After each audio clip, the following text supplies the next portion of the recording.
soo noolaa waxa wadanka uu galay dagaalo iyo inuu dib uga dhaco Afrikada kale ee Soomaaliya xorriyadda ka hor qaadatay. Haddaba sidee dhalinyarada Soomaaliyeed u ilaashan karaan xorriyadda ay u soo dhinteen nus qarni ka hor? Dhalinyarada Soomaaliyeed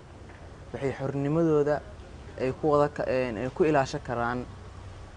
waa inaan ilaashanaa horumarsanaa dhowrnaa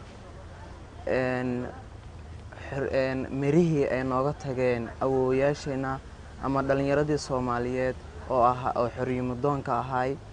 oo mirahaas ay ahaayeen inay uga dan lahaayeen inay dadkooda ku noolaadaan sharaf iyo karaamo ummadda Soomaaliyeedna ay lahaato ee bulshada kale ee kula tartanto xornimada iyo nolol wanaaga iyo barwaaqada. midda kale hadii kal dhalinyaro ahaan annaka waxaa nooga aadan haddaan nahay dhalinyarada Soomaaliyeed inaan u istaagno aan isku xilqaano aan mar walba aan ka dheeraano waxyaalaha noo keenayo tafaaruqa iyo qaran dumiska iyo waxyaalaha dhibaatooyinka badan ay kamid yihiin in jeclaysiga qabyaalada iyo qurunka waxaas oo dhan haddaan ka tagno oo midka kale oo taageero waxaa imaan doontaa inay sharafteeni aan ilaashano ama mirihii aan ilaashano ay noo daadiyeen dadkii oo awoowayaasheena iyo dhalinyaradii SOL taasoo dhalinyaro aan maanta ka opportunity ama ka fursad badan nahay aan hadii si loo fiiriyo waagi ay joogeen ama xaaladii waagaas ay ku noolaayeen iyo xaaladda annaka aan ku noolnahay haddaan fiirino maanta annaka aan fursad badan